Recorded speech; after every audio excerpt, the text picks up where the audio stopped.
Okay, so the sun hasn't long come up because it's an early tide this morning. Yeah. So we're here back at the river and we're hoping to find some nice treasures.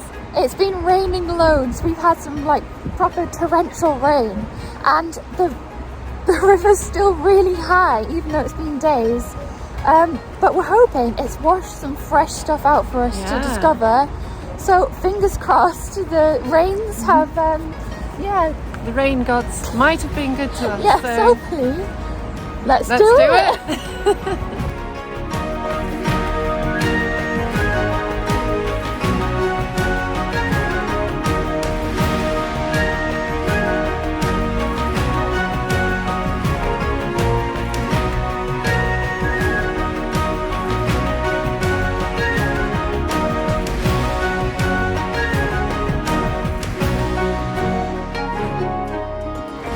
We've got something green here, which usually means copper or brass. Whoops, I've lost it now. Where did that go? Oh, there it is.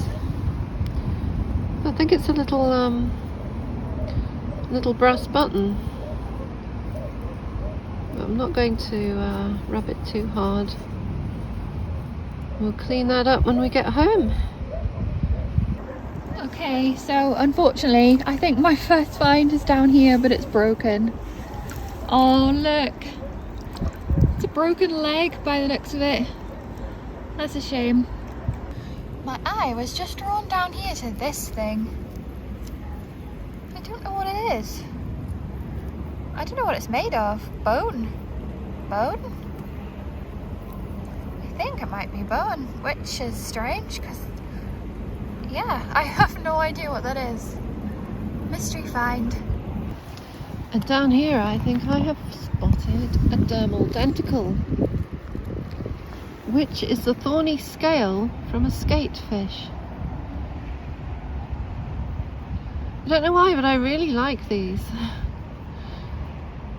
They're just unusual. Ta-da! It's a cod marble. I don't think we've ever come here and not found a cod marble. It's a lovely copper nail here. Square with a round top. Lovely. I spot something quite cool down here. It's made of brass. It's a little brass Albert chain clip. Not sure what they're called. Like lobster claw hook clip thing. I can't remember what they're called. But I think they're off Albert chains, like pocket watch chains. So that's really cool. Wonder how well we can wash it up. This is in fact known as a dog clasp and is from an Albert chain for a pocket watch. And after cleaning, we were delighted to discover that it is actually made of sterling silver. Unfortunately, because it was extremely brittle, the top of the loop broke off. But luckily I was able to repair it. What a cute little pendant it would make. I also found this little tile and these crystals. I'm pretty sure they're fluorite crystals. Look how pretty. They probably came up from out of the mines. Maybe ended up in the coal. Oh, it's a little dummy. I think it might be broken. Oh, it's broken on the end. But it is one of those little baby's dummies. Well, the handle, there would have been a bone ring and a teat.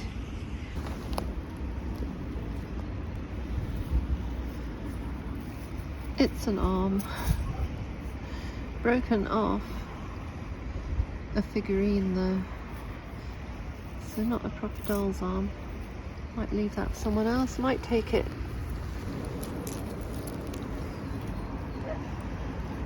It's a bag seal, but it's just plain, I think. Might Might be faintest something on there. There's a piece of dog jaw. There's a fang. It's always hard. We find lots of these, and it's always really heartbreaking to think that these dogs are just used and thrown away on the rubbish dump. It's really sad. My first mod cobble. Oh no, not again. Oh no. I've never found a penny doll any bigger, a whole penny doll any bigger than those tiny little pudding dolls that we find. Never found one. They've all been just broken like this. That would have been amazing. Has little hands, the head's gone, the legs are gone. Well, it'll go in our broken collection. We've got dozens of them. It's so sad. But I have found a happy find up here though. Look at that. Button. Oh, what does that say? It's got words on it. I don't know if you can see that.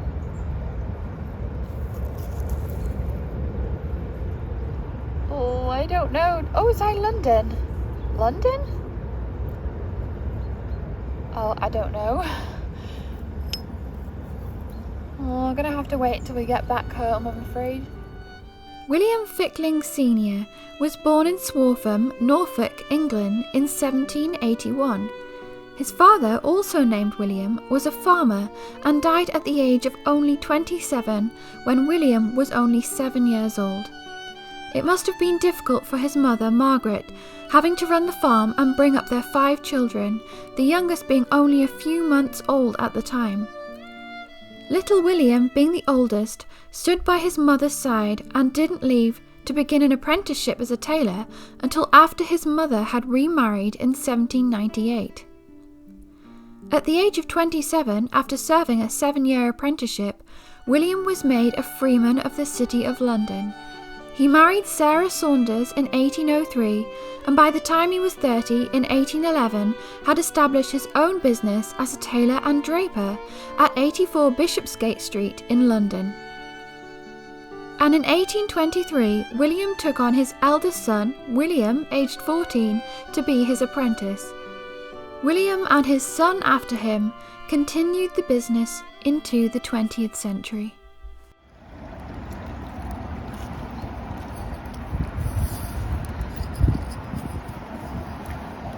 Now that's a cute little bottle.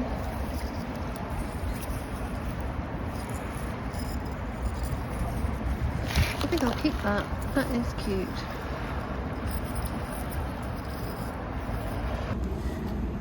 That's my third one. My third broken dolls dish today.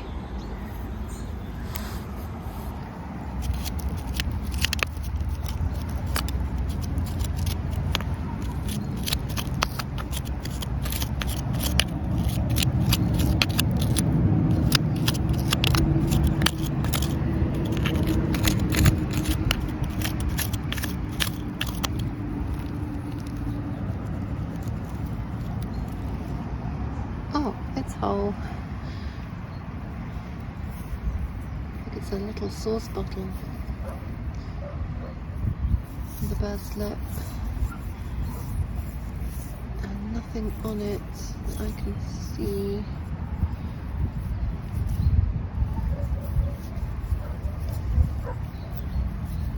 But it's very bubbly. The seam is very pronounced.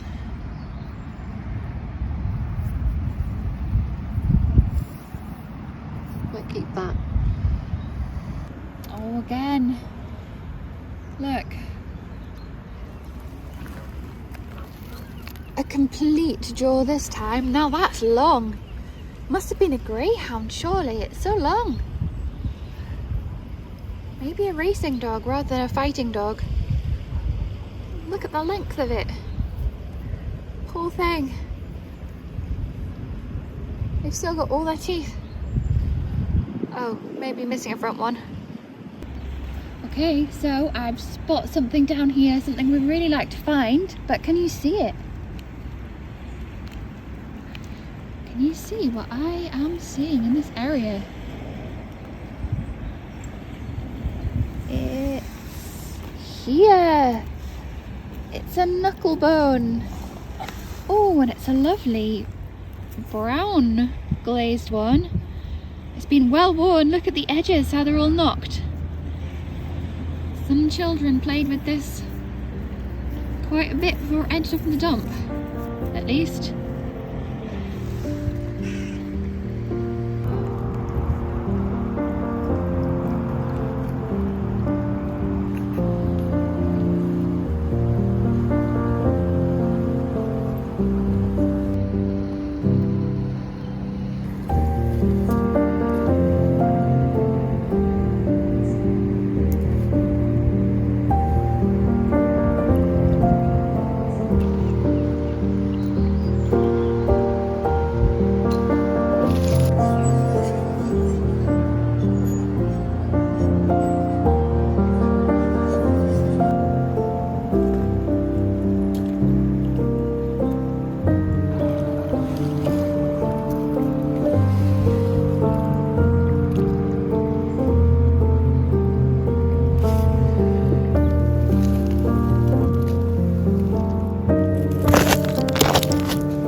Remember I said I found 3 broken doll's dishes? Well, I've got one here. Is it whole? Is it even a doll's dish? It looks like a doll's dish. Oh, it's whole. Oh, 4th time lucky. It's a complete doll's dish. Oh, it's got a little bit of a chip there, but I'm gonna just say that is complete because, yeah. Oh, I'm glad. Oh, wait a minute. I've just spotted something. I hope I didn't disturb it. It's a snail on its back. Oh, let me help you, little guy. I'll take him off the foreshore. Put him up here.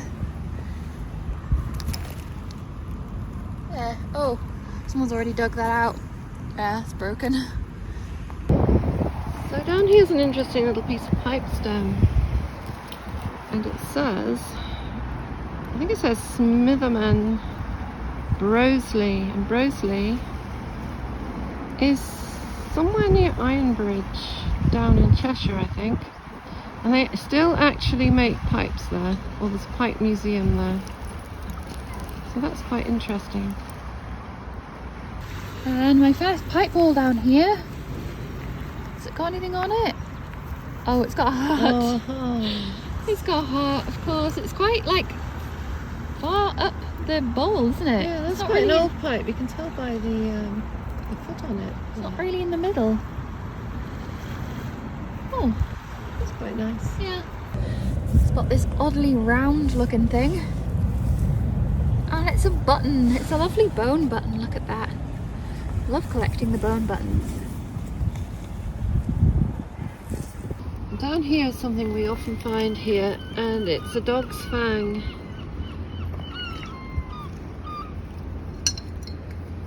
Alex, I think, has already found a jaw. I think I've just spied a pocket watch winder here. Yeah, look. Would have had like iron on the bottom, the windy bit. Oh, that's cute. Not sure if it'll clean up or just break into pieces, but we'll keep it. Also found this lovely bit of wire. Copper wire, I think. So might as well take that as well. Might be able to make something from it. Okay, so down here it's really difficult to see from here, but let's try and zoom in. Oh, I have not tied my hair back, it's all over the place. Can you see something? Roughly there. Looks like a little man. Oh, it is. It's a little soldier with one leg. Still got some of the original paint on it. Down here in the water is a jar. Oh, I think it's whole. And nice and clean. So I'll take that. I think I've just found my second soldier down here. There we go. One leg. Got the same leg missing as well.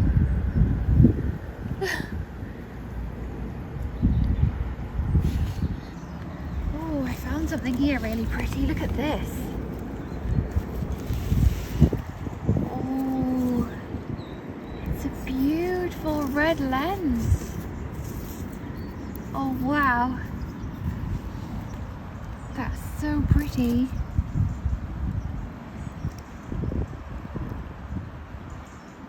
It's really like scratched and worn. Also got a melted bead, a glass button, a dog tooth and a clay marble as I've been scouring the foreshore. And I can see a little bit of school slate sticking out here. You can tell it's school slate as opposed to roof slate because it has these lines inscribed onto it. You see those? For learning their numbers and letters.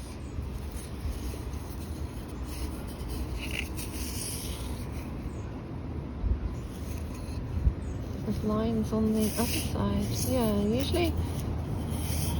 usually just lines on one side and like a grid on the other. So I'm guessing numbers and letters. I always like to find these. And here's a slate pencil to go with my slate.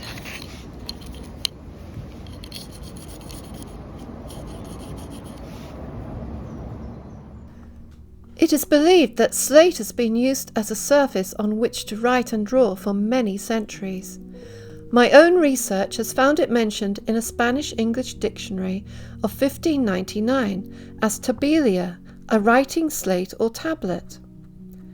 And in a book of 1681, Catalogues and Descriptions of the Natural and Artificial Rarities belonging to the Royal Society, it mentions a saltram slate used for writing and mathematic schemes.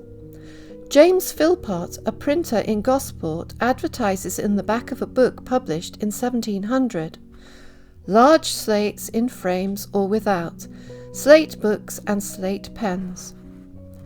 Many adverts are found in newspapers and books right throughout the 17 and 1800s for both writing slates and slate pencils, and they only fell out of use when chalkboards began to take their place in the early 20th century. Writing slates and pencils didn't disappear altogether though, and can still be bought online. Most slate pencils were imported because a softer slate and shale was required for their manufacture. Many came from Holland and acquired the nickname Dutch pencils. However, we have discovered that in 1809, a farmer in Cumbria invented a machine to form them from shale quarried from the fellside near his farm. His name was John Brockbank, who lived in the wonderfully named Whirlpippin Farm near Millom. His invention was powered by water, and with the assistance of a couple of boys, he was able to churn out an incredible 1,200 pencils a day. So who knows, some of the slate pencils we've found may well have been made with John Brockbank's amazing pencil machine. And a pretty bit of spongeware. Simple little flower.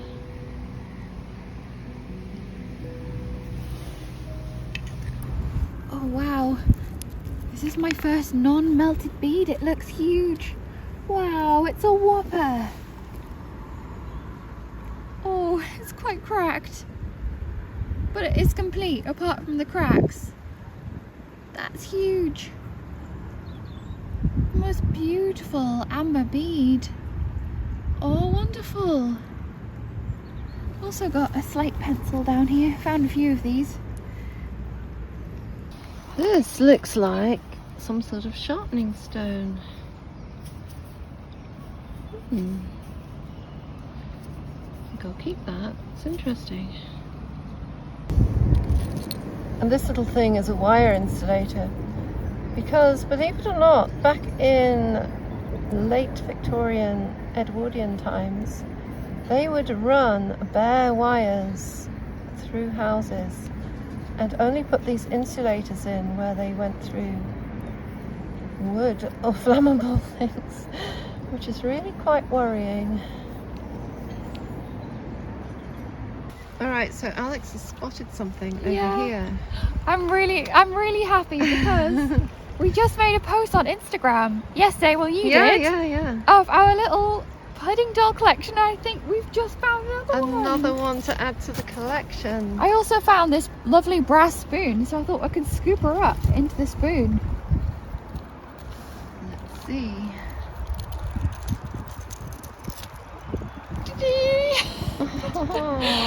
Oh, that is precious. that's so cute. Oh my goodness. Oh, and a I little absolutely spoon. love. Let's have a look at a little. Love pudding dolls. There's a little bottom. Oh, brilliant. That is so sweet. A spoonful of pudding dolls helps the medicine go down. A spoonful of pudding doll goodness. Alex's coat is soaking. She's been kneeling down. It's been dripping in the water.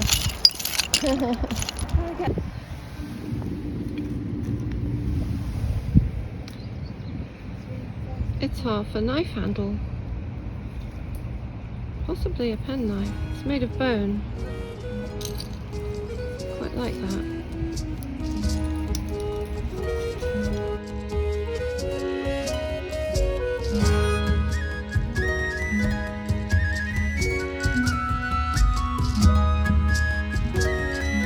Another table of tiny treasures and snippets of history.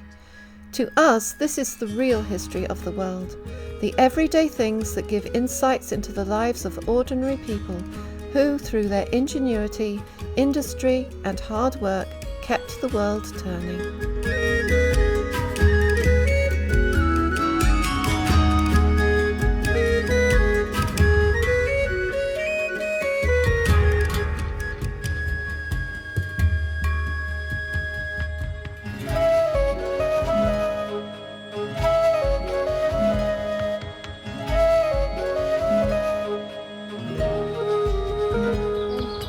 Alright, so we found some really interesting things, and at the last minute, that amazing pudding doll, and we've got quite the collection of them now. I know, we seem to be pudding doll queens. And we found a whole of tiny treasures today. It's been a very tiny, treasury kind of day. But I hope you've enjoyed the video. We've enjoyed it. It's been a beautiful morning. And all there is to say now is goodbye and a thank you. So great big thank you to everyone who has watched this video, as you are now, who has liked the video, left a comment down below, and to everyone who has subscribed to our channel, which is really important. And a huge thank you, special thank you to all of our patrons on Patreon. Who help keep us going every month. So thank you so much, we really appreciate it. And to everyone else who's contributed in any way, so thank you. And we'll see you again Next week. Bye. Bye.